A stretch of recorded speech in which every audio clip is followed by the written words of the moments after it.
Fermez les yeux un instant. Pensez maintenant à ces choses qu'on vous a apprises depuis que vous étiez petit, mais qui n'avaient qu'un sens limité pour vous. Peut-être que dès votre plus jeune âge, vous avez entendu des phrases comme « Tu ne seras jamais comme ton frère » ou « Parce que tu ne sais pas faire les choses correctement ». Tu étais un enfant, mais elles sont restées gravées non pas comme des critiques momentanées, mais comme des vérités que vous portez avec vous jusqu'à ce jour. Et vous savez ce qui est le plus triste, bien souvent. Celui qui a dit ces choses n'a même pas réalisé l'impact que cela aurait. Peut-être était-il un père frustré et inquiet, avec une mère fatiguée et stressée, ou même un professeur strict. Mais ces mots ont pris de la force en vous. Ils changeront votre vision de qui vous êtes. C'est comme une cicatrice invisible que personne ne voit, mais ça continue de palpiter.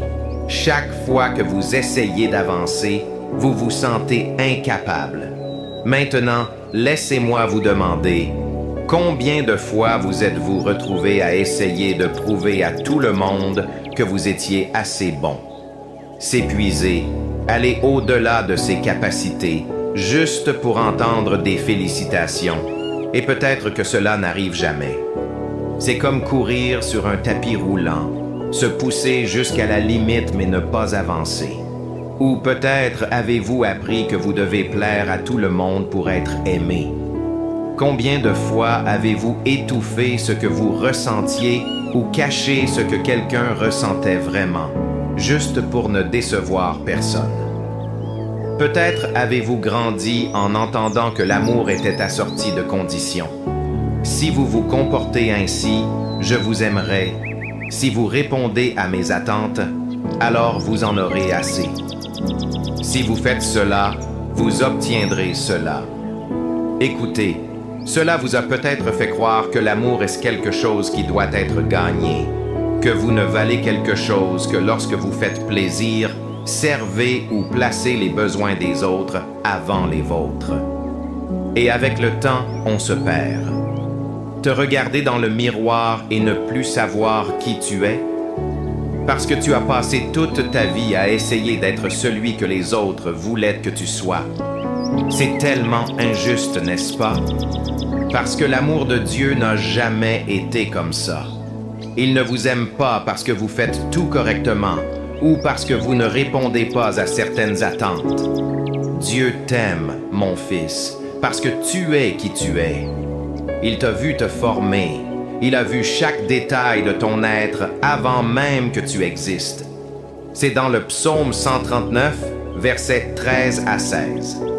Oui, vous êtes déjà aimé, non pas parce que vous le méritez, mais pourquoi Dieu a choisi de t'aimer. Déconstruire cela est difficile, mais c'est libérateur.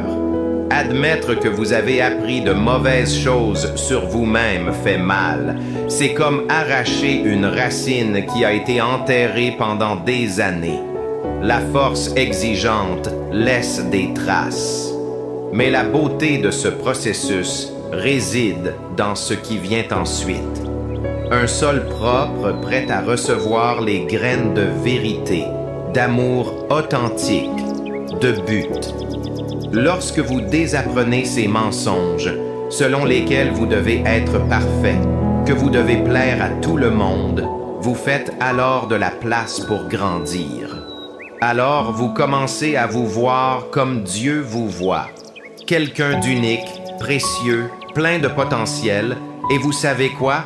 Le monde a besoin de qui vous êtes vraiment, et non une version modifiée pour plaire aux autres. Lorsque vous commencez à vous libérer de ces croyances limitantes, votre vie change. Vous ne grandissez pas seulement, vous vous épanouissez. Et pour finir, souvenez-vous des mots suivants. Parfois, il faut abandonner ce qui ne nous donne pas la vie, même si cela fait mal. Car c'est dans ce vide que le nouveau trouve place et que l'arbre de vie peut s'épanouir avec une beauté que vous n'auriez jamais imaginée. Dis-nous comment tu reçois ce message que Dieu a envoyé pour vous aujourd'hui. Que Dieu vous bénisse.